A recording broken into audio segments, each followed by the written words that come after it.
Economists have long extolled the virtues of markets. Unfair competition protects consumers from political whims and forces producers to deliver products and services at cost. Alas, competition is rarely perfect, markets fail, and market power, the firm's ability to raise price above cost or to offer low quality, must be kept in check.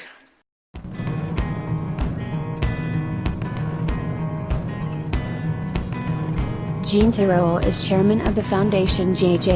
Toulouse School of Economics and scientific director of the Institute for Industrial Economics, University of Toulouse Capital.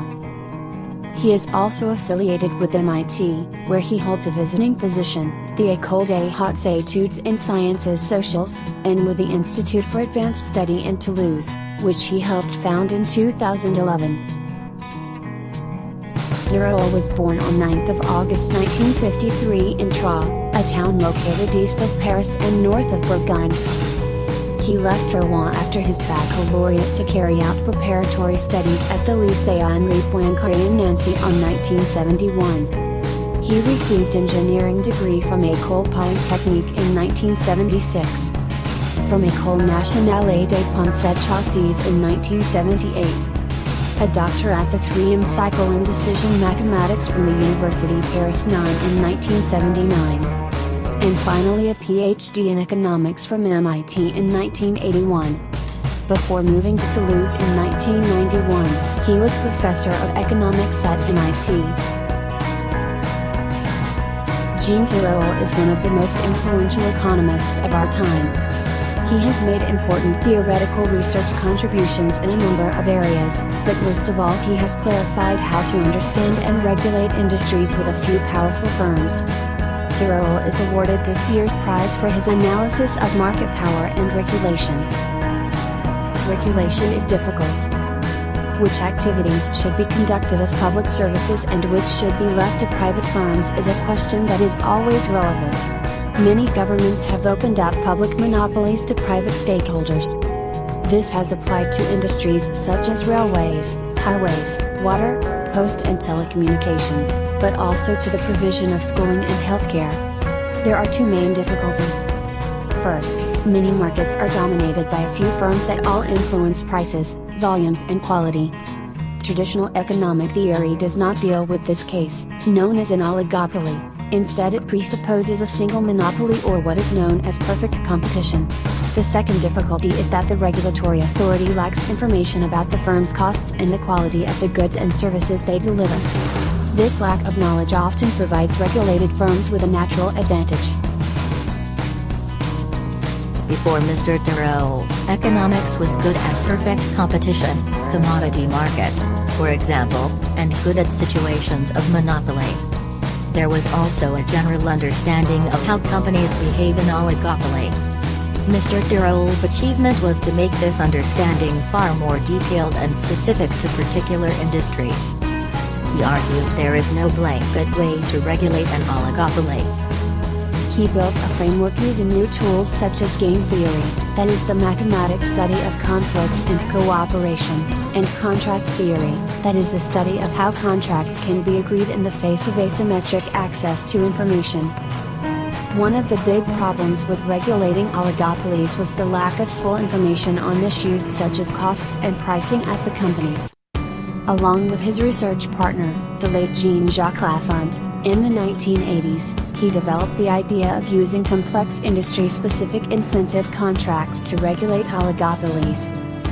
These reduce the need for the regulator to have full knowledge of individual companies' economic conditions, but would ensure that consumers and society at large did not lose out through excessive profit generation within the industry. He focused particularly on telecommunications and banking regulation. In the Lafont-Tirole model, the incentives for cost reduction are maximized when prices are not distorted, that is, when there is no reimbursement of cost overruns, so the national monopoly bears the true social cost of its decisions.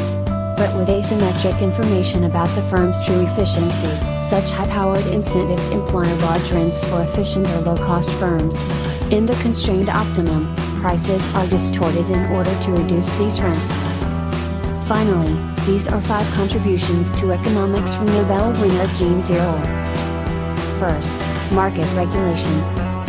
Mr. Tirole did seminal research in the 1980s on how to understand and regulate oligopolies, or industries dominated by a few large firms.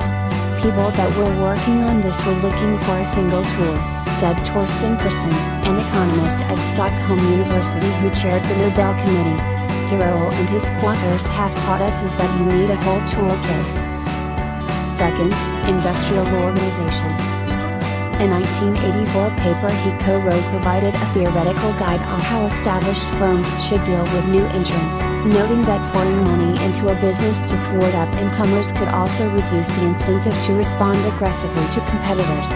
In those cases, firms may instead choose to maintain a lean and hungry look, thus avoiding the fat cat effect. Third, asset bubbles. In a 1985 paper, he offered 3 conditions needed to create a bubble: durability, scarcity and common beliefs. The possibility of creating too much of an asset may prevent bubbles, he wrote. The scarcity requirement explains why, at first sight, bubbles often affect assets that for historical reasons cannot be reproduced. Fourth, bank bailouts. Examining bank regulation foresaw many of the problems that roiled the financial sector during the 2008 crisis. The research evaluated different settlement systems and clearinghouses to head off the expectation that governments would rescue failing banks in a systemic crisis. 2 years ago he looked at how to jumpstart a financial market in crisis, offering a model for regulators to buy weak assets and lend against assets of intermediate quality. Fifth, regulatory capture. With his longtime collaborator, Jean-Jacques Lafont, he developed a model to address the problem when regulators are captured by a regulated industry. In other words, when regulation ends up benefiting those who produce goods rather than those who consume them. Dear Professor Tirole, once upon a time we sought a magic sword that would cut through any stone. Then, one day, a new blacksmith arrived. He forged many swords, each of them stronger and more flexible than any we had seen before. And he showed us which sword cut through which sort of stone. Finally, on each sword, he engraved Voltaire's commandment: Un grand pouvoir impose une lourde responsabilité. With great power comes great responsibility. You are that blacksmith. It is an honor and a privilege for me to convey to you, on behalf of the Royal Swedish Academy of Sciences, our warmest congratulations. May I now please ask you to step forward and receive your prize from the hands of His Majesty the King.